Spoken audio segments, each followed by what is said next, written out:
Salut à tous et bienvenue sur la chaîne Esquisse Miniature où dans cette vidéo on va parler de la phase qu'il y a après l'impression 3D, à savoir le nettoyage de vos objets ou figurines imprimées en résine.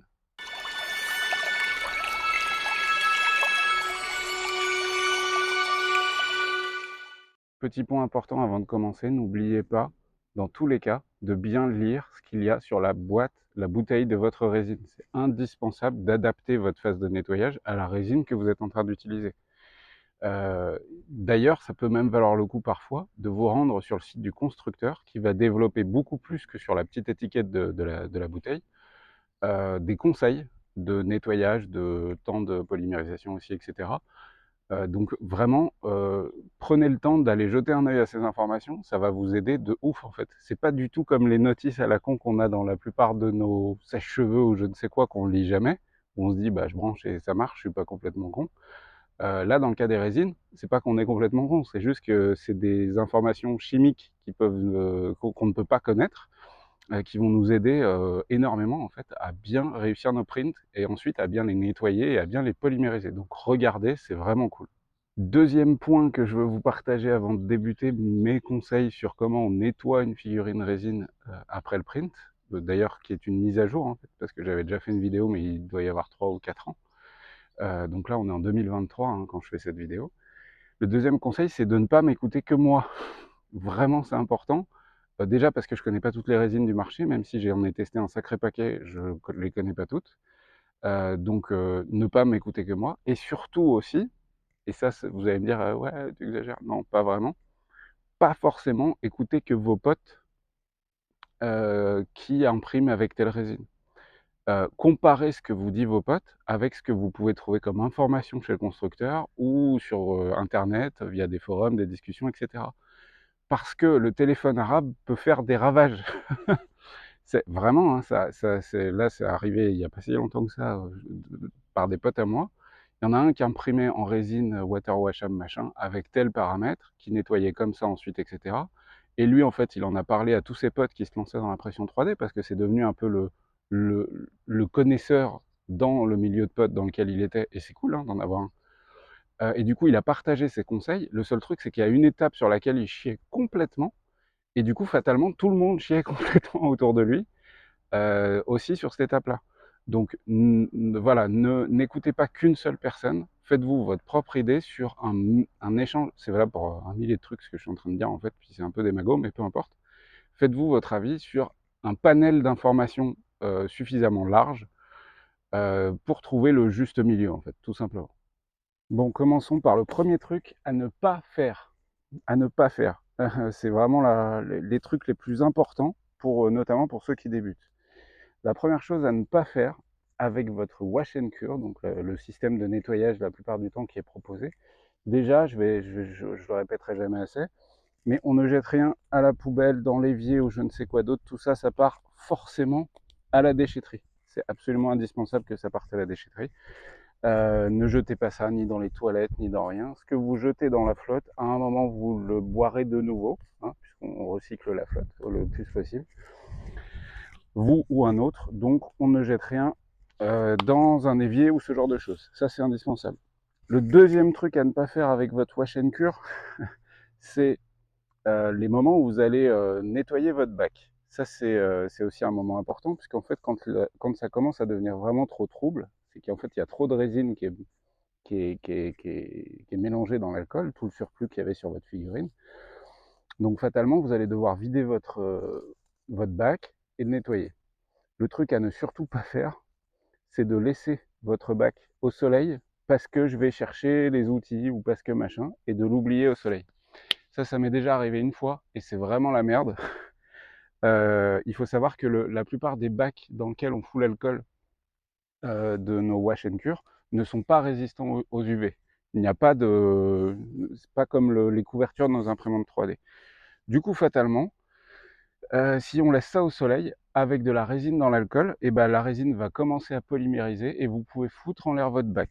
Ça m'est déjà arrivé, alors j'ai réussi à le récupérer, mais si la résine polymérise au niveau de l'hélice qui est en dessous, fatalement, ça va durcir et vous pouvez bloquer toute votre machine et voilà. Donc ne pas laisser ce maudit bac au soleil jamais, ou alors faites ça dans un garage, à l'ombre, ce genre de choses, et faites-le tout de suite. Vous le retirez du wash and cure, vous retirez le bac et vous nettoyez tout de suite, directement. Pour le nettoyage, c'est pas très compliqué. Il faut prendre moi je prends des vieilles bouteilles en plastique, c'est les seules raisons pour lesquelles j'achète encore parfois des bouteilles plastiques, c'est pour les recycler et m'en servir de déchets, en fait. Donc des vieilles bouteilles en plastique à Ice-Tea, Evian, peu importe ce que c'est, quoi. J'ai un entonnoir, je renverse le bac à l'intérieur, donc je vide déjà une première fois. Ensuite, je reprends un tout petit peu d'alcool que je mets sur un chiffon et je frotte à l'intérieur toutes les parois pour qu'il ne reste pas trop d'alcool sur les parois. J'essaie de nettoyer les lisses avec un petit pinceau que j'ai aussi trempé dans l'alcool. Et puis ensuite, voilà, mon bac est prêt et je le re-remplis avec de l'alcool neuf. Moi, je vais parler brièvement de l'aspect recyclage de l'alcool, que ce soit l'isopropylique ou l'alcool à 95 ou à 99. Vous pouvez le recycler, mais c'est très dur à faire. Pour avoir vraiment un rendu parfait, il faut, il faut le filtrer plusieurs fois. Et du coup, c'est quand même une démarche qui est très très longue. Parce qu'en fait, plus votre filtre va avoir des petits trous, plus il va être efficace, mais moins l'alcool va passer vite dedans. Et du coup, ça peut être très long, tout simplement. La meilleure méthode pour recycler de l'alcool, ou de l'isopropylique, peu importe, hein, c'est de très loin la centrifugeuse. Mais ça, malheureusement, c'est souvent un outil plutôt industriel, professionnel, donc on n'en a pas trop. Mais avec la centrifugeuse, c'est assez facile, puisqu'en fait, on va centrifuger le tout. La résine qui est un peu plus lourde, plus dense que l'eau, va se coller sur les parois, et du coup, on récupère l'alcool au centre, qui lui est propre. Mais sinon, vous pouvez, avec filtre à café par exemple, le passer 2 ou 3 fois, mais il aura toujours un petit côté trouble, donc on ne peut pas le faire de manière éternelle. Le troisième truc à ne jamais faire si vous voulez bien polymériser votre figurine, c'est la laisser trop longtemps dans l'alcool. Euh, En fait, on a tendance à vouloir laisser, et là c'est typiquement le cas par exemple de la photo que je vous montre, à vouloir laisser vraiment longtemps dans l'alcool. En fait, on se dit bêtement, plus c'est long dans l'alcool, plus elle va être nettoyée. C'est pas vraiment vrai. En fait, il y a un bon chiffre à trouver en fonction de l'alcool que vous utilisez, enfin, et oui, et de la résine, évidemment. Moi personnellement, je trouve que 2 minutes dans le washing cure, c'est largement suffisant. Vraiment très très largement suffisant.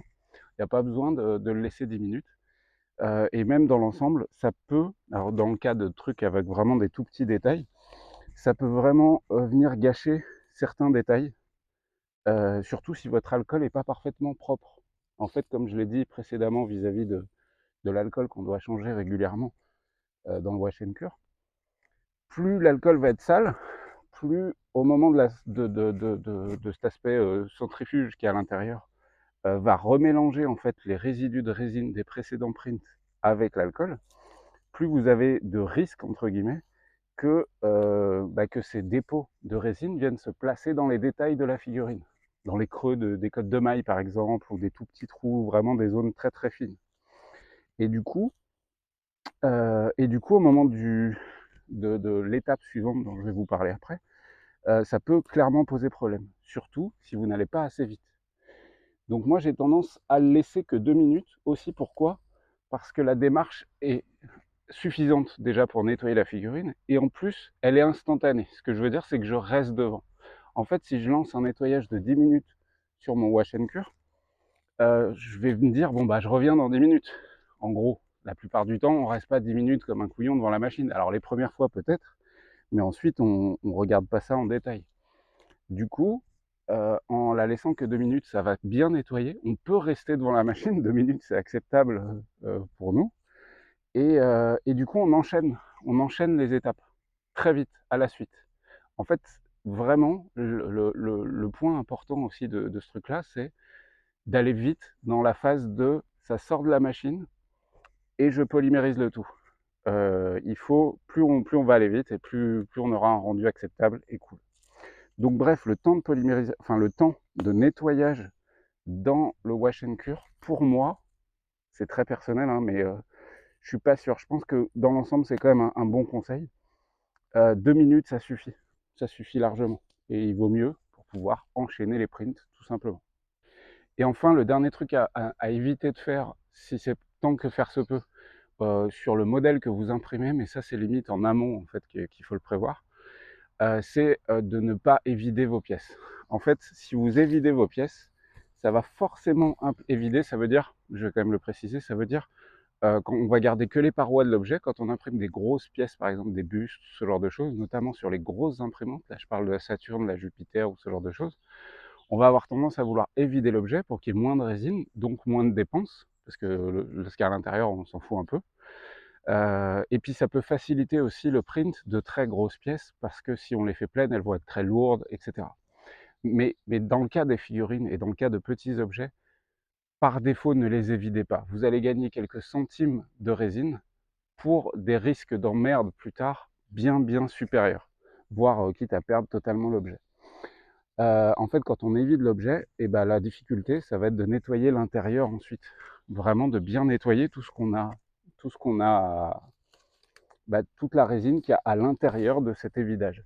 Et le truc de l'évidage, c'est qu'il y a forcément des endroits où vous n'allez pas réussir dans lesquels vous n'allez pas réussir à accéder. Alors on peut faire ça avec une seringue, avec un aérographe qu'on remplit d'alcool et on va projeter en fait une vapeur d'alcool entre guillemets euh, à l'intérieur de l'objet, etc. Mais dans l'ensemble, il restera toujours un petit peu de résine qui n'est pas polymérisée. C'est très dur d'avoir vraiment un nettoyage parfait. Et du coup, bah ça va poser problème à terme. Surtout, notamment avec les résines à l'eau. Les résines à l'eau, je vais en parler un petit peu plus en détail après, mais les résines à l'eau, dans la mesure où elles sont faites pour fonctionner avec de l'eau, le taux d'humidité dans la pièce va faire une réaction chimique sur celle-ci, qui fait que s'il y a de la résine non polymérisée à l'intérieur, en fait, elle va commencer à ronger la résine qui, elle, est polymérisée, ça va craquer, ça va s'ouvrir, et vous allez perdre votre objet. Donc dans l'ensemble, vraiment, essayez de ne pas évider les objets. Moi, ça m'arrive régulièrement de me poser la question quand je fais des gros objets, des tanks, etc. Et de me dire, ah, celui-là, il est énorme. Là, récemment, j'ai fait un gros, un C2, un 2C, pardon, un FCM 2C, un gros char français. Je me suis dit, bon, bah, en résine, je vais les vider, mais non, ce sera sujet à problème plus tard, pour moi ou pour les gens qui impriment leurs figurines chez eux. Je préfère de loin rajouter quelques centimes sur l'objet et être sûr de sa pérennité, plutôt que de retirer quelques centimes de résine à l'intérieur et risquer que l'objet ne tienne pas dans le temps, tout simplement. Donc essayez de ne pas évider les objets, vraiment par défaut, c'est souvent sujet à galère. Après, je sais que dans certains cas, c'est indispensable, mais essayez d'éviter ça. Au niveau du nettoyage à l'alcool ou à l'eau, en fait, c'est valable pour les deux. Il y a aussi un truc important, c'est la phase au pinceau, en quelque sorte, ou ce genre de choses. C'est l'étape de séchage. En fait, cette étape de séchage, pardon, c'est dur à dire, séchage, c'est dur à dire. Bref, cette étape-là, elle est aussi super importante. Prenons le cas concret. Vous venez de finir la phase de nettoyage à l'alcool, donc ça a fini de tourner dans la machine ou dans votre bac, peu importe. Et là, votre objet, du coup, il est plein d'alcool autour. C'est logique. Cette étape-là, c'est indispensable de la faire. La phase de nettoyage de cet alcool, justement, sur l'objet, c'est indispensable de la faire super vite. Sinon, vous allez avoir ça. Donc ça, c'est la photo à droite, enfin, je pense que c'est à votre droite, mais vous allez voir. La version mate de la figurine, c'est la figurine qui a été nettoyée quasi instantanément après, séchée, je veux dire, séchée après le passage de l'alcool, séchée très vite après, et ensuite polymérisée. Et à gauche, ou l'autre, la brillante, c'est la version qui a été oubliée, entre guillemets, par une copine à moi, après la phase d'alcool, en fait. Elle a oublié de faire la phase de séchage assez vite, et du coup, ça a commencé à polymériser, alors que l'alcool n'était pas sec, et du coup, voilà. Faut pas oublier qu'en fait, il y a ce dépôt d'alcool mélangé à des dépôts de résine qui peuvent rester sur la figurine, et notamment dans des trous, qui, dès que vous allez le foutre au soleil, ça va sécher, et du coup, ça va boucher des trous. Alors, pour ça, moi, j'ai pas trouvé de meilleure méthode que un petit souffleur ou un vieil aéro. Moi, j'avais un vieil aéro qui me servait pour faire mes sous-couches, etc. Un aéro sur batterie. Aujourd'hui, je m'en sers après avoir sorti la figurine du bac. Je la prends dans mes mains et je la souffle à l'aéro. Donc, et vraiment, j'insiste dans les creux. Les trous de la côte de maille, je prends encore cet exemple parce qu'il est quand même très pertinent. Bref, dans le moindre creux. Et là, on va voir en fait de l'alcool sortir un petit peu du trou, puisqu'en fait, en le soufflant, on le pousse à sortir par l'extérieur. On voit de l'alcool mélangé à de la résine. Donc ça fait un aspect très légèrement visqueux. Et en fait, ce truc-là, si on le retire pas, vite, très vite, après avoir sorti l'objet du bac d'alcool, et ben, il va polymériser dedans, et du coup, il va gâcher des, des détails.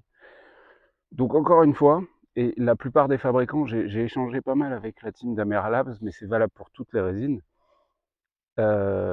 Si vous enchaînez le processus, vous aurez des figurines bien plus belles que si vous laissez traîner entre chaque. Vraiment, normalement, moi, c'est ce que je fais, hein. Quand je lance des prints, déjà, j'attends de le lancer sur plusieurs machines. Ensuite, j'ai tous mes machines, je les laisse attendre que chacune termine, parce que des fois, j'ai un print de 5 heures sur une et d'1 heure sur l'autre. Donc, j'attends qu'elles se terminent toutes. C'est pas grave de laisser dans la machine tant que vous laissez bien le couvercle dessus, puisque lui, le couvercle est résistant aux UV. Donc, ça, c'est pas gênant. Donc j'attends que toutes mes machines aient terminé, je les éteins, et puis dès que je sais que j'ai un quart d'heure, 20 minutes, et ben j'y vais, je prends un bac, je prends un plateau, pardon, je le fous dans mon bac d'alcool, je fais tourner 1 minute 30, moi c'est 1 minute 30 dans l'alcool. Je sors le plateau, je le sèche tout de suite en ayant mis un autre à l'intérieur en train de se nettoyer à l'alcool. Je le sèche tout de suite à l'aéro, instantanément, dégrappage avant et ensuite nettoyage à l'aéro. Et ensuite, je le mets tout de suite à la polymérisation. Alors en été, n'oubliez pas que la polymérisation, faites-la au soleil. Faites-la pas dans ces machines. C'est débile. Et en plus, c'est moins bien fait. N'oubliez pas que le soleil fait vachement mieux que nos LED UV. Et globalement, vous laissez ça à une fenêtre dans le jardin ou ce genre de choses, vous allez voir que la polymérisation va être beaucoup plus rapide et beaucoup plus uniforme sur l'objet. Donc faites ça au soleil plutôt que de faire tourner ça dans le wash and cure en mode LED. C'est un peu con. Et en plus, ça marche mieux au soleil. Et du coup, passons maintenant à l'étape de la polymérisation, qui va être l'étape où on la passe justement aux UV, donc au soleil ou dans un wash and cure en mode LED. Là, en termes de temps, je peux vous donner aucune information parce que ça dépend énormément de la résine que vous utilisez. Il y a des résines qui vont se polymériser en 1 minute 30 et d'autres qui vont demander 1 heure. Donc ça dépend énormément. Et normalement, si vous avez bien fait, vraiment parfaitement fait votre nettoyage de la figurine, alias aérographe ou souffleur ou ce genre de choses, sur l'ensemble de l'objet, normalement, vous pouvez le laisser 10 ans en fait au soleil. Alors évidemment, il y aura des périodes de nuit, donc ça va alléger un petit peu la polymérisation, mais normalement, une fois que la résine elle est bien nettoyée, s'il ne reste plus aucun dépôt dessus, que ce soit de la vieille résine ou de l'alcool, la polymérisation va se faire et normalement c'est stable. Une résine polymérisée, c'est ultra stable. Donc normalement ça ne bouge pas. Après, encore une fois, n'oubliez pas que ça dépend énormément de votre résine. La phase d'UV, elle semble compliquée pour certains. Oh, combien de temps je dois le mettre au soleil ou dans la machine, je ne sais pas trop.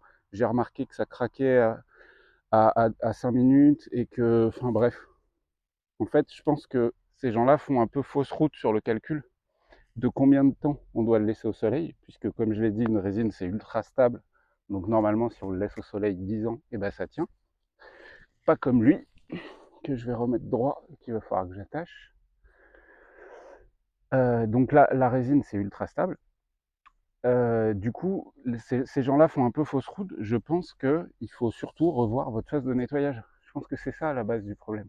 Si vous avez des problèmes au moment de la polymérisation, c'est qu'il y a un moment où vous avez déconné pendant le nettoyage. Je vois pas d'autre solution, tout simplement.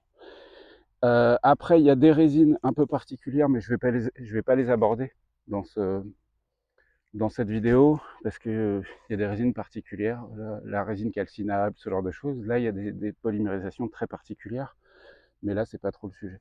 Mais dans l'ensemble, encore une fois, si vous avez bien fait le nettoyage, il n'y a absolument aucune raison que vous puissiez pas laisser votre objet en plein soleil pendant je ne sais combien de temps. Évidemment, dans le cas des résines transparentes, Je rappelle que pour re-rendre une résine, parce que souvent les objets transparents imprimés en résine, ils ont un côté opaque quand ils sortent du print, et surtout du bain d'alcool.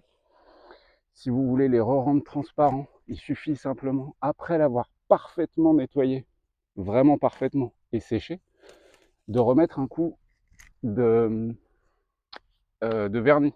Vous prenez du vernis brillant, en bombe ou à l'aéro, peu importe. Vous le passez sur toute la résine transparente et elle redevient instantanément transparente. Donc ça, c'est trop cool.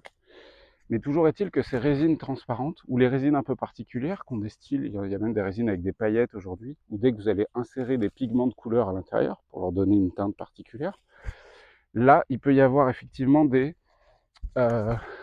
altérations qui peuvent se produire à cause des UV dessus, sur le long terme. Sur le long terme. Une résine transparente, en plein soleil pendant 10 ans, fatalement, elle va jaunir. Vous allez voir à un moment, sa couleur va s'altérer en fait. Ça ne veut pas dire qu'elle est moins solide, etc. Encore une fois, si vous avez bien fait le nettoyage, ça veut juste dire que la couleur va s'altérer un peu. Mais, euh, mais voilà, dans l'ensemble, c'est à peu près ce que je voulais vous partager sur, voilà, sur la phase de nettoyage de vos prints. Et du coup, cette vidéo, elle est terminée. La phase de nettoyage, elle est vraiment ultra importante. C'est le seul moment où la machine a besoin de vous. Avant, parce qu'aujourd'hui, on a de plus en plus de fichiers qui sont pré-supported, donc avec les supports. Du coup, la plupart des gens maintenant commencent à prendre le fichier avec les supports, le foutre dans leur slicer, l'envoyer à la machine.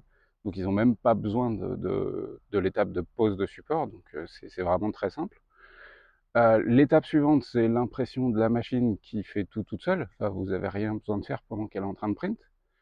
Et le seul moment où la machine a besoin de vous, enfin en tout cas l'objet que vous êtes en train de faire, bah, c'est le nettoyage. Ne déconnez pas là-dessus, en fait c'est vraiment une étape super importante.